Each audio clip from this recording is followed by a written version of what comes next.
যেভাবে নির্মমভাবে বর্বরতার সহকারে কিভাবে একটা মানুষকে পাথর মেরে হত্যা করা হয়েছে। আমি প্রশ্ন করতে চাই, বিএনপির এত শক্তি কিভাবে এবং কোথা থেকে এলো যে তারা এইভাবে জনসম্মুখে মানুষকে পাথর মেরে হত্যা করেছে? তারা কি জবাব দিতে রাখে না? লিটারালি আমরা দেখতে পেলাম যে বিষয়টা জনসম্মুখেও হয়েছে, পিছন থেকেও হয়নি, লুকিয়েও হয়নি, জনসম্মুখে হয়েছে। তার মানে তারা একটা এক্সাম্পল দাঁড় করিয়েছে যে যদি আপনারা চাঁদা না দেন বা কোনো ব্যবসায়ী যদি চাঁদা না দেয় সেক্ষেত্রে তারা কোন পর্যায়ে যেতে পারে। এবং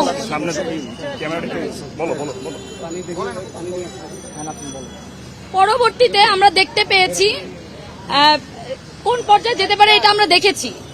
এবং আমি এখানে আরেকটা বিষয় বলতে চাই যে মিডিয়া কি করেছে, এই যে এতগুলো মিডিয়া সাংবাদিক 9 জুলাই বর্বরতার মাধ্যমে তাকে কিভাবে হত্যা করা হয়েছে, একটা টিভি মিডিয়াও একটা সাংবাদিক ভাইরাও এটা প্রচারণা করেনি কেন?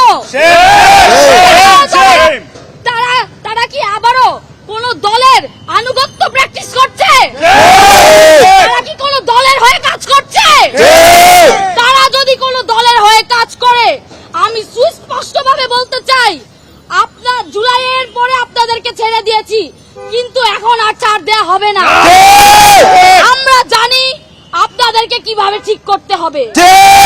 আমাদেরকে বাধ্য করবেন না যেন আপনাদের সংস্কারেও যেন আমরা আপনাদের সংস্কারের জন্য আমাদেরকে নামতে বাধ্য করবেন না। আরেকটা কথা বলতে চাই, ডক্টর ইউনূস একজন নোবেল বিজয়ী হয়ে প্রধান উপদেষ্টা হয়ে এখানে বসে আছে, কিন্তু 1 বছরে সে ল অ্যান্ড অর্ডার পর্যন্ত ঠিক করতে পারেনি।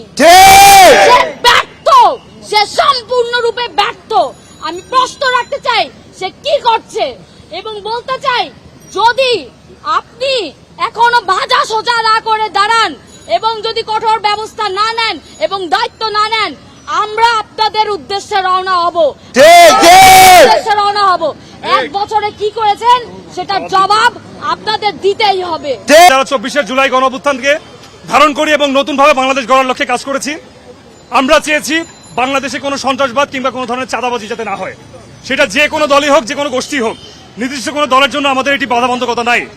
কিন্তু আমরা দেখেছি গত 9 জুলাই যেভাবে একজনকে আমরা শুনেছি উনিও নাকি একটি নির্দিষ্ট দল করতেন, সে কোনো দল করুক বা কি করুক সেটা আমাদের দেখার বিষয় না। আমরা চাই সবার নিরাপত্তা।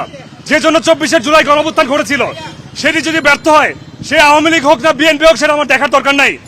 আমরা সেটা যদি ইন্টারিমের কেউ হয়ে থাকে, আমরা সাধারণ শিক্ষার্থী রাজপথে নেমে আসবো। আজকে আমরা এখানে সমবেত হয়েছি দল মত নির্বিশেষে, কেউ কোনো রাজনৈতিক দল কে কি করেছে সেটা আমাদের লক্ষ্য নয়। আমরা এখানে সাধারণ শিক্ষার্থীদের পরিচয় সবাই একত্রিত হয়েছি। আমরা জানান দিতে চাই, এই ধরনের ঘটনা ঘটে থাকলে, ভবিষ্যতে যদি আরো ঘটে থাকে, সুষ্ঠু বিচার যদি নিশ্চিত না করতে পারেন, ইন্টারিমকে কিভাবে জবাবদিহিতা করতে হয় সেটা আমরা দেখিয়ে দিব।